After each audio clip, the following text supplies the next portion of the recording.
তো good night বন্ধুরা, এখন বাজে 8টা। তো তোমাদের সাথে একটা আজকে রেসিপি শেয়ার করব। মাছের ডিমের বড়া আমি কিভাবে বানাই, মাছের ডিমের বড়ার কারি আর কি। আমি কিভাবে বানাই পুরোটাই তোমাদের সাথে শেয়ার করব। তো সঙ্গে থাকো, দেখতে থাকো আমি কিভাবে কি করছি। মাছের ডিমের আঁশটিনি গন্ধটা একদম থাকবে না।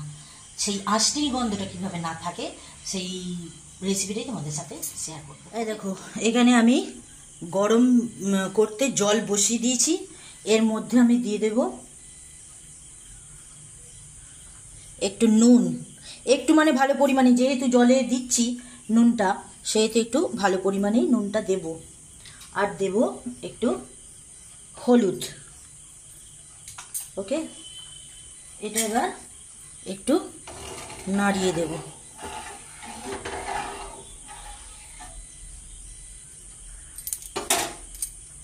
তো এই দেখো, জলটা আমার ফুটে গেছে,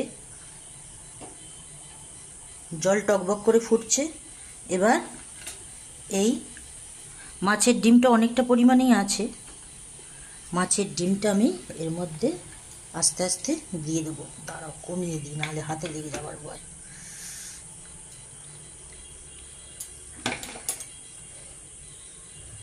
ফুল বয়েল করব না, ফুল বয়েল করব না, তাতে একটু শক্ত শক্ত হয়ে যায়। এটাকে আমি অর্ধেক সেদ্ধ করব, অর্ধেক রেখে দেব। অর্ধেক রেখে দেবো মানে অর্ধেক সেদ্ধ করব, অর্ধেক কাঁচা থাকবে, এরকম থাকবে আর কি। আমার এখানে মাছের ডিমটা সেদ্ধ হয়ে গেছে, দেখতে পাচ্ছ। আমি পুরোপুরি সেদ্ধ করিনি, এই দেখো ভেতরটা কাঁচা আছে, পুরোপুরি সেদ্ধ করিনি। গরম, প্রচণ্ড গরম। তো এর মধ্যে এবার কি মেশাবো তোমাদের সাথে শেয়ার করছি, চলো পোস্ট কর। এর মধ্যে আমি দিচ্ছি এই যে পেঁয়াজ কুচি, ছোট্ট ছোট্ট করে কোচানো পেঁয়াজ, আর অল্প রেখে দিচ্ছি কারিটা করার জন্য। আর দিচ্ছি ধনে পাতা, ধনে পাতা অল্প রেখে দিচ্ছি কারি করার জন্য। এর মধ্যে দেবো এবার কর্নফ্লাওয়ার,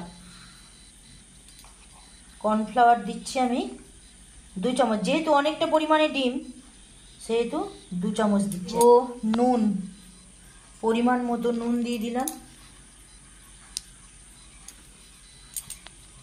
এবার দেব অল্প পরিমাণে হলুদ গুঁড়ো,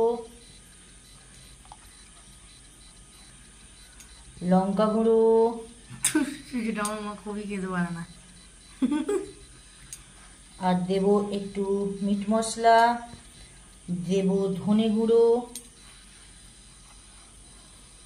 দেব জিরে গুঁড়ো।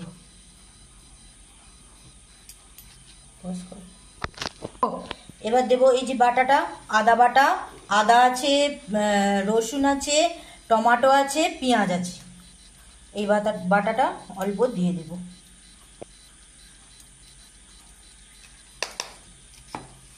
আর দেব এই কাঁচা লঙ্কাগুলো 3টে দিন লাল হলুদ সবুজ। এবার দিয়ে দিলাম একটা ডিম।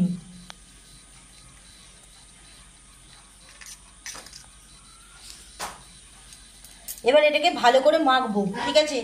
মেখে আবার ফিরে আসছি, ওকে? নাহলে ভিডিও বড় হয়ে যাবে। বন্ধুরা, সব কিছু মেখে এইরকম হয়েছে, একদম মিহি করে মাখতে হবে সব কিছু। ডিমটা একটু শক্ত হয়ে যায় সেদ্ধ করলে, সেটাকে একদম মিহি করে মেখে নেওয়া হয়েছে। এই দেখো, এইরকম হবে, ঠিক আছে? চলো এগুলো এবার ভেজে নেওয়া যাক।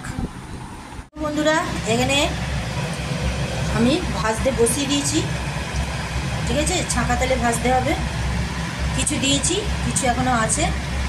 তো এগুলো সব ভেজে নিয়ে আবার ফিরে আসছি, ওকে? আমার মাছের ডিম ভাজা হয়ে গেছে, এই যে মাছের ডিম ভাজা হয়ে গেছে। এবার এই তেলের মধ্যেই, এতে অনেক তেল আছে, এই তেলের মধ্যে ফেনা হয়ে আছে। যে তোমরা সবাই জানো যে মাছের ডিম ভাজলে ফেনা হয়। তো এই তেলের মধ্যেই আমি এই আলুগুলোকে ভেজে নেব লাল লাল করে।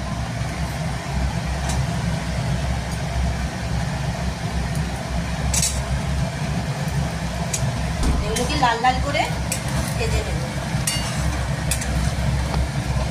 আমার আলুগুলো লাল লাল করে ভাজা হয়ে গেছে। এখানে কিছুটা তেল তুলে রেখে দিয়েছি, সব তেল দিইনি কারণ অত তেলে রান্না করব না। এবার আমি দেবো এতে কাঁচা লঙ্কা ফোড়ন দিলাম আর 5 ফোড়ন দিলাম,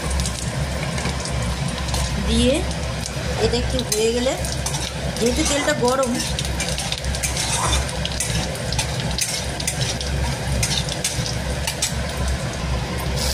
ফোড়ন হয়ে গেলে আমি টমেটোটা দিয়ে দিলাম।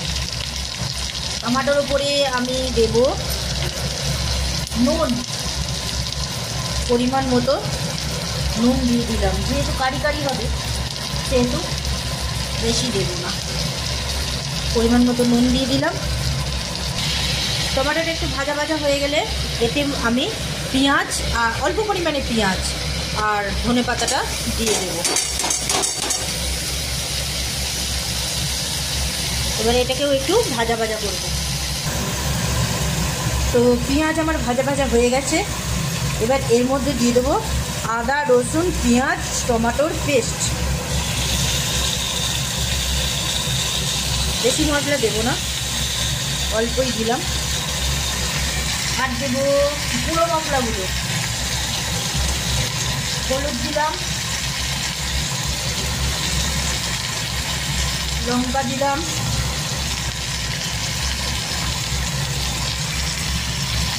অল্প পরিমাণে মিট মশলা দিলাম, জিরে গুঁড়ো, ধনে গুঁড়ো। এবার এইটা দিয়ে ভালো করে কষাতে হবে। মশলা থেকে তেল ছেড়ে দিয়েছে, এবার আমি আলুগুলো দিয়ে দিলাম। আলুগুলো দিয়ে আর একটু কষবো। তো আলু দিয়ে কষানো হয়ে গেছে আমার, এবার জল ঢেলে দেবো।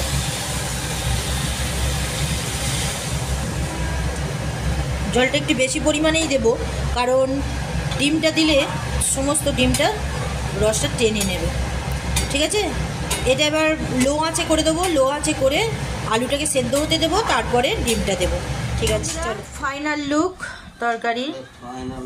কালারটা কেমন এসছে বলো।